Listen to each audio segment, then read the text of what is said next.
Merci. 3 points. Le premier sur le coût de l'hydrogène et les conséquences industrielles.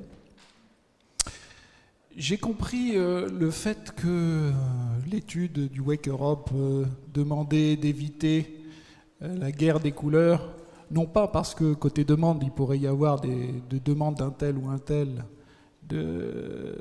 d'avoir une couleur particulière, ce qui est bien possible. C'est plutôt l'inverse. C'est de n'obliger à n'en avoir qu'une seule. Donc c'était bien dans ce sens-là que la question était, que le sujet est posé. Parce que l'hydrogène va rester quand même cher. Ça va être une énergie manufacturée. Donc de l'ordre de 100-120 euros du mégawattheure, c'est à peu près le coût qui est dans cette étude, m'a-t-il semblé, en 2050. C'est à peu près le prix complet de l'électricité. Donc on voit bien que l'arbitrage est clair.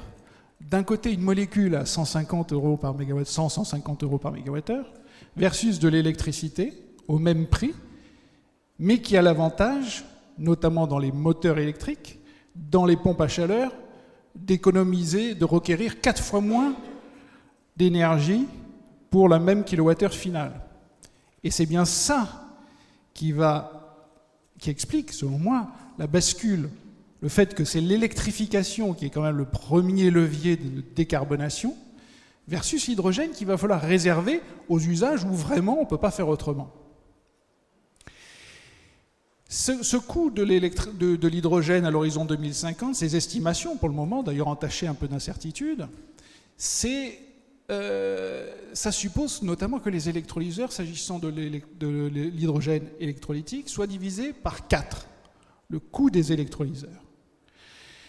La question, et c'est là où je te rejoins, Olivier, c'est la question de politique industrielle, où seront faits ces électrolyseurs ?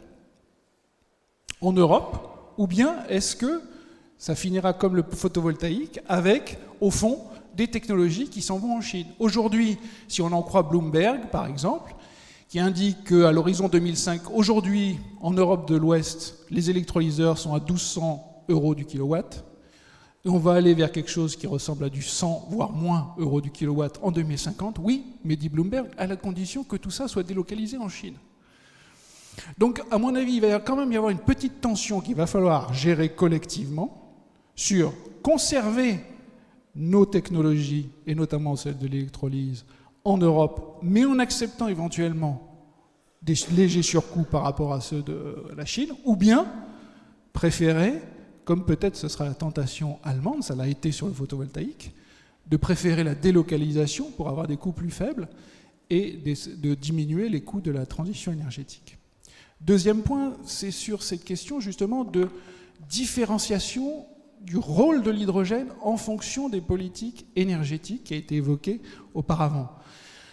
On a vu, et effectivement maintenant ça devient officiel, explicite, c'est dit, redit, écrit, réécrit par tous les rapports en Allemagne. L'Allemagne, avec une transition énergétique essentiellement, uniquement en fait, sur les renouvelables, n'aura pas la place de produire l'hydrogène décarboné dont elle a besoin. En première analyse, en réalité, elle n'aura pas la place d'électrifier, comme il serait optimal de le faire, toute son économie. Ce qui, évidemment, compte tenu de mon premier point, va renchérir sa transition énergétique. Par ailleurs, donc pour combler l'écart, elle a besoin de molécules parce qu'elles ont le bon goût de pouvoir être importées. La question, effectivement, qui se pose, c'est d'où vont-elles être importées, dans quelles conditions ? Et là, on voit bien une des difficultés, une des questions. C'est pour moi la seconde raison pour laquelle la guerre des couleurs, à mon avis, n'a pas vraiment de sens, même d'un point de vue allemand. C'est que la question, très pratiquement, va se poser très vite. Et on l'a vu avec cette étude du Wake Europe, avec les Russes qui voudront produire de l'hydrogène à partir de méthane et avec de la capture et séquestration du carbone, d'un côté, voire de la pyrolyse, ou bien avec du nucléaire. Et à rebours, on l'a vu aussi avec Ouda Halal, que je vois là, de l'AME, l'Algérie explicitement a dit nous allons produire l'hydrogène, si vous en voulez, à partir de méthane, avec du cracking du méthane. Donc, en pratique, je veux dire, on voit bien que les pays à ressources, avec des fortes ressources naturelles en méthane, vont vouloir, ça me semble assez juste, l'utiliser. À rebours, on voit bien qu'à l'intérieur de l'Europe, des pays comme la France, la Pologne, la Tchéquie, la Finlande, la Suède, ont potentiellement des capacités nucléaires de produire de l'hydrogène décarboné peu cher et éventuellement de l'exporter vers l'Allemagne. Troisième point, c'est la question des réseaux et des infrastructures. Je suis d'accord sur le fait que c'est un point important. On l'a vu d'ailleurs très bien dans l'étude, les incertitudes sont très importantes sur ce point-là, alors que c'est potentiellement la moitié des coûts. Je pense que quand même il y a des éléments de débat qui commencent à faire consensus, à émerger, notamment le fait que le blending, c'est-à-dire mélanger de l'hydrogène dans les tuyaux de gaz existants, n'est sans doute pas une solution d'avenir. La CRE l'a dit depuis longtemps, mais maintenant ça commence à venir même d'Allemagne, puisque les Allemands eux-mêmes considèrent cette solution comme non pertinente, je cite, d'après le dernier rapport que j'ai pu lire, notamment celui de l'ADENA ou du BWI. Le blending, donc mélanger, non. Il y a donc une question des nouvelles infrastructures et une question corollaire du devenir des infrastructures existantes.